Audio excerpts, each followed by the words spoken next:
बघा, एका सांकेतिक भाषेत मदन बराबर 417, सदन बराबर 197, वमन बराबर 341 असे लिहितात.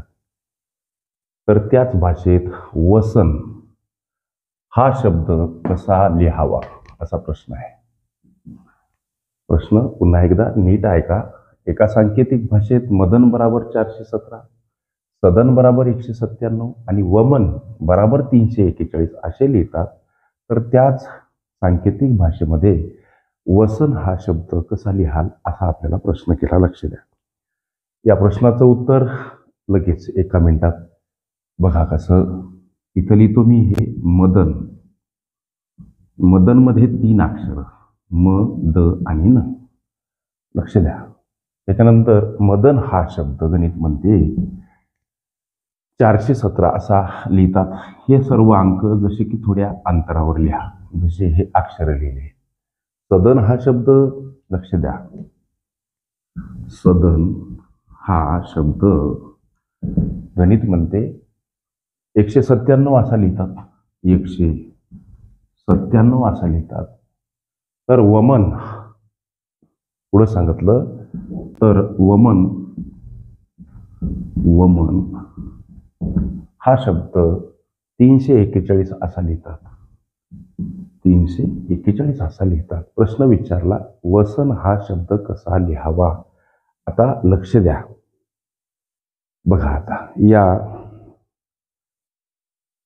इथं मदन, सदन आणि वमन मध्ये एक अक्षर असं आहे जे 3ही शब्दामध्ये आलेलं आहे, न, न आणि न.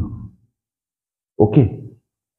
आता इकडं त्यांचं हे जे अंकामध्ये ट्रान्सलेशन किंवा रूपांतरण झालं, त्या अंकामध्ये सुद्धा एक अंक असा आहे जो 3ही संख्यामध्ये आहे. म्हणजे याचा अर्थ असा होते लेकरांनो की न म्हणजे काय, एक. लक्ष द्या. न म्हणजे काय, एक. आता पुढं बघा, इथं द आहे. मदन आणि सदन मध्ये द हे अक्षर आलेलं आहे प्रत्येकी एक वेळा. मग त्यांच्या रूपांतरित संख्येमध्ये असं एक अक्षर आहे ते प्रत्येकी एक वेळा आलं. कोणतं हो सर? हे 7. बरोबर आहे. 7चा खेळ आटोपला. म्हणजे इथं हे ते द अक्षर आहे जे दोन्हीही शब्दामध्ये आलं. इथं 7 हा अंक आहे जो दोनही रूपांतरित संख्येमध्ये आला. म्हणून याचा अर्थ हे 7 म्हणजे काय तर द. लक्षात आलं तुमच्या? आता पुढं आता बघा, इथं म आला, इथं म आला. मदन मध्ये आणि वमन मध्ये म एकरूप आहे, प्रत्येकी एक वेळ आलेला. मग या मदन आणि वमन मध्ये म साठी एक रूपांतरित भाषेत रूपांतरित त्याच्या काही त्यांच्या संख्या आहेत, त्याच्यामध्ये एक अंक आलेला आहे. इथं म सारखा असलेलं संख्येतील अक्षर 4 म्हणजे काय हो सर? तर दोन्ही शब्दामध्ये सारखं असलेलं अक्षर म. ओके. आता विषय जवळजवळ आटपला. याचा अर्थ या 2 अक्षरासाठी हे 2 अंक राखीव आहेत. मग स साठी अर्थात 9, स साठी 9. लक्ष द्या. आणि इथं राहिला व. लक्ष द्या. म आणि न साठी हे 2 अंक आरक्षित आहेत.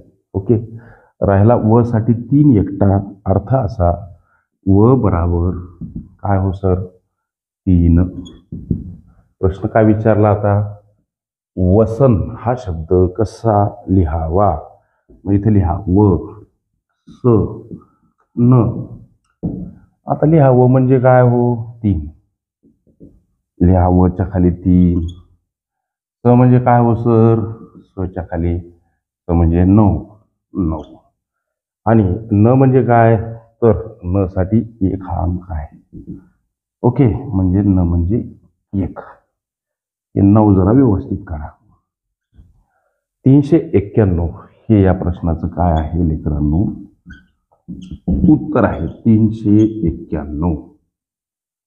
आणि हे उत्तर मित्रांनो पर्याय क्रमांक बी मध्ये दर्शवलेलं आहे. ओके.